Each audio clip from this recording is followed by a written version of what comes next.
వే gold trusted gold buyers మీరు తాకట్టు పెట్టిన బంగారాన్ని విడిపించి ఈ రోజు ఉన్న మార్కెట్ ధరకు కొనబడను. ఫిలిప్పీన్స్ లోని మిండనావో ద్వీప ప్రాంతంలో భారీ భూకంపం సంభవించింది. రిక్టర్ స్కేలు పైన 7.8 తీవ్రతతో నమోదైంది. భూమికి సుమారు 10 కిలోమీటర్ల లోతులో భూకంప కేంద్రాన్ని గుర్తించారు అధికారులు.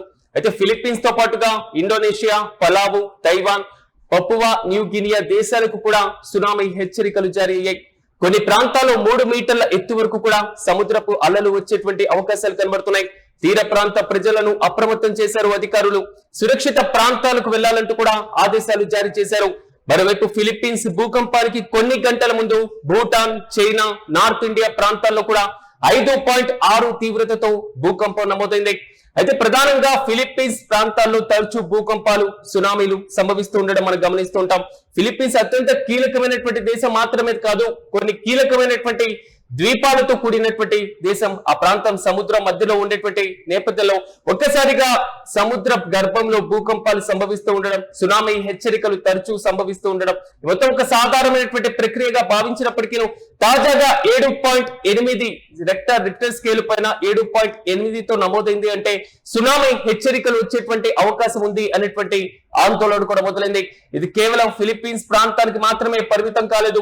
మరోవైపు భూటాన్ తో పాటుగా చైనా, నార్త్ ఇండియా, మరి ముఖ్యంగా ఈశాన్య రాష్ట్రాలైనటువంటి అస్సాం ప్రాంతంలో, సో ఈ ప్రాంతాల్లో కూడా కొంతవరకు భూకంపం 5.5 తీవ్రతతో కూడా నమోదైంది. కానీ సునామీ హెచ్చరికలు మాత్రం ఒకంత ఆందోళన కలిగిస్తున్నాయి. భూకంప తీవ్రతతో మాత్రం ఫిలిప్పీన్స్ లో ఉన్నటువంటి భవనాలు కూలిపోవడం, సముద్ర అలలు ఒక్కసారిగా ఎగిసిపడుతున్నటువంటి విజువల్స్ ని కూడా మనం చూడొచ్చు. ప్రస్తుతం ఈ విజువల్స్ సోషల్ మీడియాలో వైరల్ గా మారుతున్నాయి.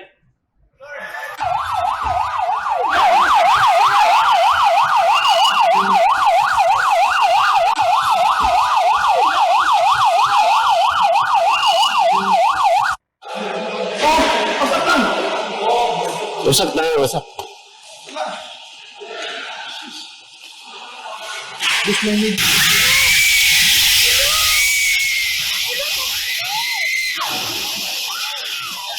Ulo na yung tao dito!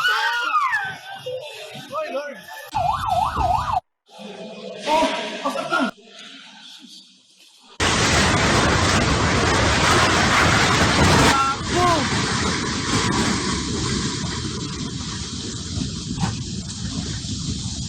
What the fuck? Whoa!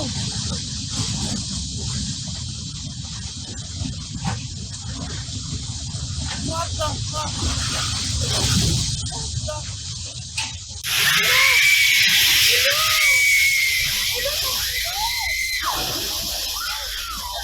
Ulo na yung tao dito! మనం చూస్తున్నటువంటి విజువల్స్ ఫిలిప్పీన్స్ లోని మిండనావో ద్వీప ప్రాంతంలో భారీ భూకంపం అనంతరం భవనాలన్నీ కూడా ఎక్కడికక్కడ ధ్వంసమై అక్కడ ఉన్నటువంటి ప్రజలందరూ కూడా ఒక్క రకంగా భయాందోళనలో ఉన్నటువంటి నేపథ్యం. ఈ నేపథ్యంలో వాతావరణ హెచ్చరికల విభాగం, మరి ముఖ్యంగా సునామీ హెచ్చరికల విభాగం తీర ప్రాంతాన్ని అప్రమత్తం చేసింది. 7.8 తీవ్రతతో రిక్టర్ స్కేలు పైన తాజాగా నమోదైనటువంటి తీవ్రత సునామీ వచ్చేటువంటి అవకాశం ఉంది అనేటువంటి ఆందోళన మాత్రం మరింత పెంచుతుంది. భూమికి దాదాపు 10 కిలోమీటర్ల లోతులో భూకంప కేంద్రాన్ని అధికారులు గుర్తించారు. భూకంప కేంద్రానికి సంబంధించినటువంటి విజువల్స్ ని కూడా ఒక్కసారి మనం చూడొచ్చు మ్యాప్ పైన. భూమికి లోపల 10 కిలోమీటర్ల లోతులో భూకంపం ఒక్కసారిగా రావడం, భూమి లోపల ఉన్నటువంటి టెక్టానిక్ ప్లేట్లకు సంబంధించిన కదలిక లేదా ఆ ప్లేట్లలో కొంతవరకు డ్యామేజ్ అయ్యేటువంటి పరిస్థితులు, ఈ కారణంగానే సాధారణంగా భూకంపాలు నమోదవుతూ ఉంటాయి. అంతర్భాగంలో సాగేటువంటి భూకంపాలు కొంతవరకు ఆస్తి, ప్రాణ నష్టానికి కీలకంగా మారుతున్న సముద్ర అంతర్భాగంలో నమోదయ్యేటువంటి భూకంపాలు మాత్రం సునామీకి దారి తీసేటువంటి అవకాశాలు 80% కనబడుతూ ఉంటాయి. ప్రధానంగా మనం ఫిలిప్పీన్స్ ప్రాంతంలో చోటు చేసుకుంటున్నటువంటి ఈ వరుస భూకంపాలను ఒకసారి పరిశీలించినప్పుడు మరీ ముఖ్యంగా టెక్టానిక్ ప్లేట్స్ కదలికలు, మరి ముఖ్యంగా భూ పలకాలకి సంబంధించినటువంటి కదలికలు అత్యధికంగా ఉండేటువంటి ప్రాంతం ఫిలిప్పీన్స్ ప్రాంతం. ప్రపంచంలో 80% భూకంపాలన్నీ కూడా ఈ ప్రాంతంలో మాత్రమే నమోదవుతూ ఉంటాయి. భూమికి దాదాపు 10 కిలోమీటర్ల లోతులో భూకంప కేంద్రం నమోదైనటువంటి నేపథ్యంలో అలలు ఒక్కసారిగా భారీగా 3 మీటర్ల వరకు పెరిగేటువంటి అవకాశం కనబడుతుంది. ఇక ఫిలిప్పీన్స్ తో పాటుగా ప్రధానంగా పక్కనే ఉన్నటువంటి Indonesia, pulao, Taiwan, Papua new Guinea దేశాలకు కూడా సునామీ హెచ్చరికలు జారీ అయ్యాయి. కొన్ని ప్రాంతాల్లో దాదాపు 3 మీటర్ల వరకు కూడా సముద్ర అలలు వచ్చేటువంటి అవకాశం కనబడుతుంది. సాధారణంగా భూకంప తీవ్రత ముందు 7.8గా అధికారులు గుర్తించారు. దాని తర్వాత 8.2గా మార్చారు. మళ్ళీ చివరకు 7.8గా మాత్రం భూకంప తీవ్రతను గుర్తించడం జరిగింది. భూకంప అనంతరం అమెరికా సునామీ హెచ్చరిక కేంద్రం కూడా కీలకమైనటువంటి హెచ్చరికలు జారీ చేయడం జరిగింది. ఫిలిప్పీన్స్ తీర ప్రాంతాలకు భారీగా అలలు ప్రభావం ఉండేటువంటి ఛాన్స్ ఉండొచ్చు. 3 మీటర్ల వరకు కూడా సముద్ర అలలు వచ్చేటువంటి అవకాశం కనబడుతుంది. కాబట్టి తీర ప్రాంతాల ప్రజలు అప్రమత్తంగా ఉండాలంటూ కూడా అధికారులు హెచ్చరించారు. ప్రధానంగా ఇండోనేషియాతో పాటుగా మలేషియా తీర ప్రాంతాల్లో 1 మీటర్ వరకు కూడా అలలు వచ్చేటువంటి అవకాశం ఉన్నట్లుగా గుర్తించారు. ఇక ఫిలిప్పీన్స్ అగ్ని పర్వతానికి సంబంధించి అదేవిధంగా భూకంప పరిశోధన సంస్థ కూడా ఆల్మోస్ట్ తీర ప్రాంతాలకు ఒక భారీ హెచ్చరికని జారీ చేసింది. సముద్ర మట్టం పెరిగేటువంటి అవకాశం కనబడుతుంది. 1 మీటర్ వరకు సముద్రం ముందుకు వచ్చేటువంటి ఛాన్సెస్ కనబడుతున్నాయి. కాబట్టి సముద్ర ప్రభావిత ప్రాంతాలు మరి ముఖ్యంగా సముద్ర తీర ప్రాంతాల ప్రజలు అప్రమత్తంగా ఉండాలంటూ కూడా హెచ్చరించినటువంటి వైనం. ఈ నేపథ్యంలో మిండనావోలోని పాఠశాలలు కూడా తాత్కాలిక సెలవులను ప్రకటించినట్లుగా తెలుస్తున్నాయి. ప్రజలు సునామీ హెచ్చరికలను తప్పనిసరిగా పాటించాలని, తీర ప్రాంతాల ప్రజలు అప్రమత్తంగా ఉండాలని, చేపల వేటకు వెళ్లేవారు పూర్తిగా నిషేధం విధిస్తున్నట్లుగా కూడా ఆయా దేశాల ప్రభుత్వాలు కీలకమైనటువంటి నిర్ణయాలు తీసుకున్నాయి. ఈ భూకంపం కేవలం ఫిలిప్పీన్స్ దేశానికి మాత్రమే పరిమితం కాలేదు. భారతదేశంలో ఉన్నటువంటి ఈశాన్య రాష్ట్రాలను కూడా తాకినట్లుగా తెలుస్తుంది.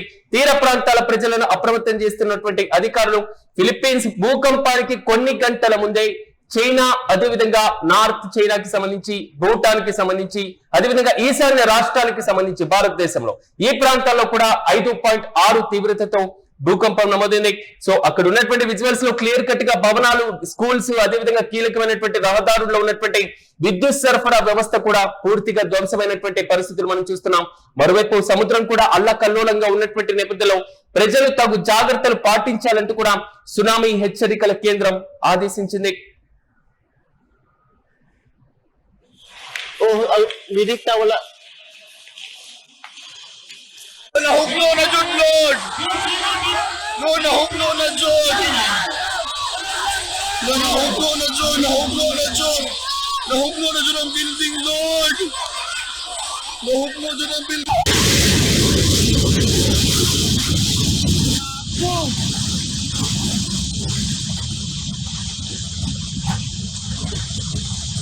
What the fuck?